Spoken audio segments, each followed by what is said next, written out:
এতকাল পরিণতি খারাপ ছিল শাসকদের, এইবার পরিণতি খারাপ আসতেছে জনগণের। এবার জনগণ শাসন ক্ষমতার মালিক।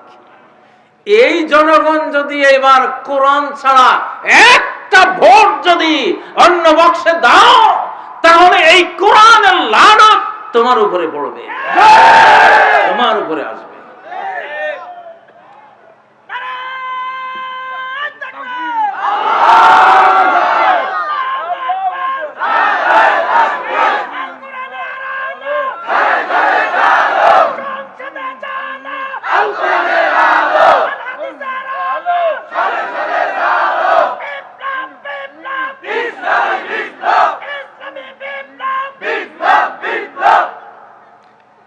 5ই আগস্টের আগের বাংলাদেশ এখন আর নাই।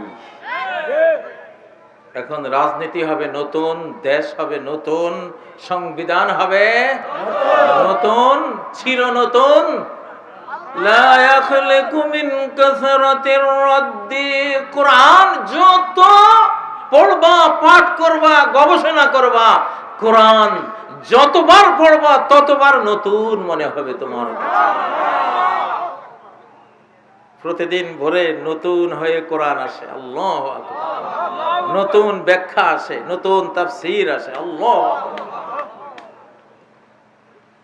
কারা চান এইবারের ভোট এই মাহফিলে সারা বাংলাদেশের মানুষ দেখতে পাচ্ছে আপনাদেরকে, একটা ভোটও আমরা কোরআন ছাড়া কাউকে দেব না। কারা কারা রাজি?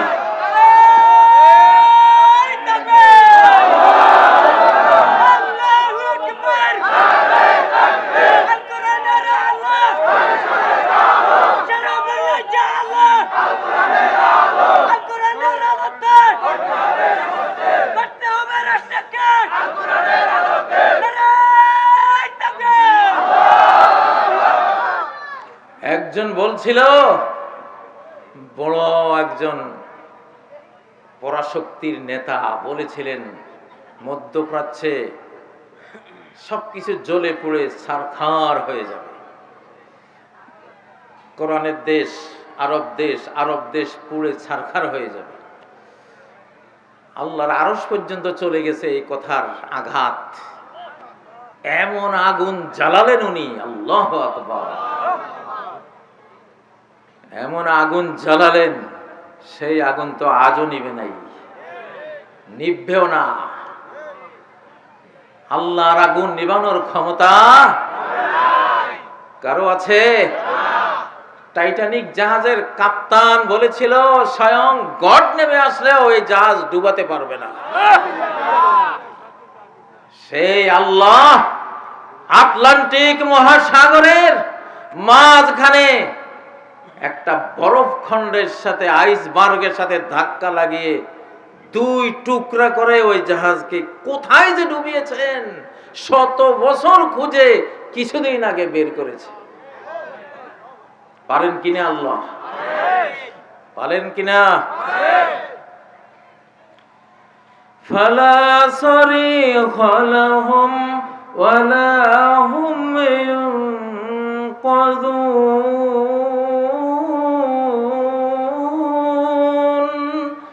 যখন ধরা হবে চিৎকার দেবে, কেউ শুনবে না। টাইটানিক থেকে কত কামান দাগানো হয়েছিল, কে আছো ভাই বাঁচাও, কোনো আওয়াজ আসে নাই। আর কেউ উদ্ধার করতে পারে নাই। ও ভাইয়েরা, বাংলাদেশে কিছু দালাল নেতা, ঘৃণা লাগে এদের চেহারা দেখলে, গুদ্দা ফেটে যায় এদের কথা শুনলে।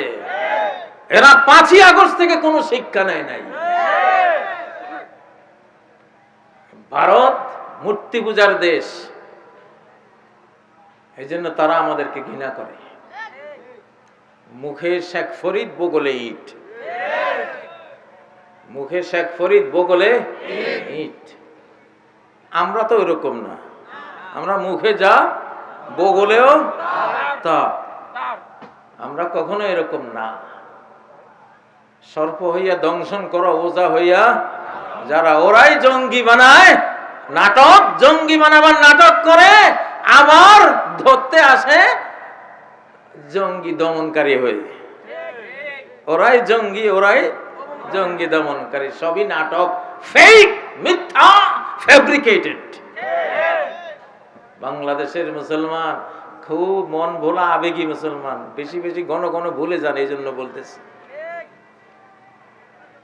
দশা গনাইছে, দশা কি টাইম নাই, time short, signal down, line clear, train on line.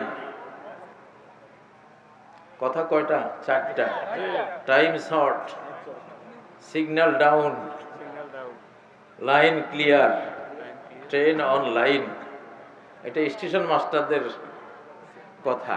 Train যখন আসে কয় যে টাইম শর্ট, আর বেশিক্ষণ লাগবে না, তারপরে সিগন্যাল ফেলে দেয়, সিগন্যাল ডাউন, তারপরে ওই একটা জিনিস ধরে টান দেয়, লাইন ক্লিয়ার, তারপরে কয় কি ট্রেন এখন রাস্তায় দেখাচ্ছে, অনলাইন লাইনের উপরে আছে।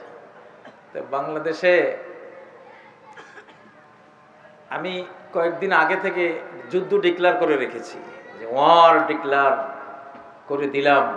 এই দেশের সকল ইমামরা অ্যালার্ট, হাই অ্যালার্ট, খতিবরা হাই অ্যালার্ট, সব ধর্মপ্রাণ মুসলিম, মুসলিমান নারী পুরুষ সবাই প্রস্তুত ইনশাআল্লাহ। যদি জনগণ এবার ভুল করেন তাহলে কয়েক কোটি হারিয়ে যাবেন, লাখ না। আবু হুরায়রার গোপন ব্যাগ এবং অনেক অতীতকালে লেখা নুআইম ইবনে হাম্মাদের কিতাবুল ফিতান, মুহাদ্দিসিনদের শত শত হাদিস ঘেটে যেটা সামারি, যেটা সার কথা, ওটা আপনাদেরকে বললাম। এইবার কারণ দেশে এখন সরকার আছে জনগণের সরকার, ঠিক নাকি? আপনাদের সরকার, আপনাদের এখন দায়িত্ব এই দেশকে কোরআনের দিকে নেওয়া। কোন দিকে নেওয়া? আরে কোরআন এমন এক সংবিধান, যেই সংবিধানের মালিক বলতেছে লা আকালু মিন ফাওকিহিম ওয়া মিন তাহতি আরজুলিহিম। যদি আমার এই সংবিধান তারা কায়েম করে, পার্লামেন্টে তুলে দেয়, নিজেরা এই সংবিধানের ছলে আকাশের সকল দুয়ার খুলে দেব, কত খাইতে চায় তারা খেতে থাকবে। জমিনের সকল দুয়ার খুলে দেব, কত খেতে চায় খেতে থাকবে। আল্লাহ। আর আমাদের ৭২-এর সংবিধান লিখছে কে? ওই বেটা নিজে খাইতে পারে, ঠিক না বে? ঠিক। এইসব ফকিন্নির ভূতের সংবিধান, এগুলি এখন আস্থা করে নিক্ষেপ করে শেষ করে দিতে হবে, ঠিক নাকি? এই ৭২-ইয়া সংবিধান দিয়েই তো আমাদেরকে ধ্বংস করে দিয়েছে, দেশটারে দাসদাসী বানিয়ে দিয়েছে, কলোনি বানিয়ে দিয়েছে, ঠিক না কি? ইসলামী শিক্ষা, মুসলমান জাতের শিক্ষা নাস্তা নাবুদ করে দিয়েছে, গোটা বাংলাদেশকে মূর্তির দেশ বানিয়ে দিয়েছে। যেখানে যান, শহরে নগরে যেখানে যান, মূর্তি। আরে বাবা, এটা কি মূর্তির দেশ? এটা মসজিদের দেশ, এটা মুহাম্মদ সাল্লাল্লাহু আলাইহি সাল্লামের দেশ, এটা শাহজালালের দেশ, শাহপরানদের দেশ, এটা কোটি কোটি বিশ্বের তৃতীয় বৃহত্তম জনগোষ্ঠী, মুসলিম জনগোষ্ঠীর দেশ। এখানে এত মূর্তি কি উদ্দেশ্যে? এই উদ্দেশ্যে যে তারা দেশটা দখল করে নিয়েছিল। দখলের চিহ্ন কি? এই দেখো, আমাদের দেশ না হলে এত মূর্তিকা, নিশ্চয় এটা আমাদেরই দেশের জন্য এত মূর্তি। বুঝেছেন না? এগুলি দখলের সিম্বল, দখলের আলামত। স্যাঙ্গামুড়া চিনেন? এই তো, এগুলি মূর্তি না, স্যাঙ্গামুড়া। জমিনের আইলে স্যাঙ্গামুড়া দেয় একটা চিহ্ন হিসেবে, যে এখান থেকে এই পর্যন্ত আমার। ওনারা ওই দেশ থেকে এই দেশ আসি স্যাঙ্গামুড়া দিছে আমাদের। স্যাঙ্গামুড়া এগুলি সব সারখার করে ধুলিসাৎ করে দিতে হবে ইনশাআল্লাহ। এই তাওহীদের দেশে কোন নাপাক মূর্তি আমরা রাখবো না ইনশাআল্লাহ। হ্যাঁ, হিন্দুরা তাদের মন্দির তারা থাকবে, তাদের এলাকায় থাকবে। মুসলমানের মাথার উপরে এসে মূর্তি এইভাবে বসাবে, আমরা নম করব, এইটা হতে দেওয়া। আমরা হিন্দুর বিরুদ্ধে বলছি না, তারা তাদের মন্দিরে তারা মূর্তি পূজা করে, করুক। আখেরাতে তারা এটার বিচারে কি হয় সেটা তারা দেখবে। কারো মৃত্যু শেষ পরিণতি ভালো হয়নি। আল্লাহর সাথে বিশ্বাসঘাতকতা করার কারণে আইয়ুব থেকে হাসিনা পর্যন্ত সবগুলি আস্থা করে নিক্ষিপ্ত হয়েছে।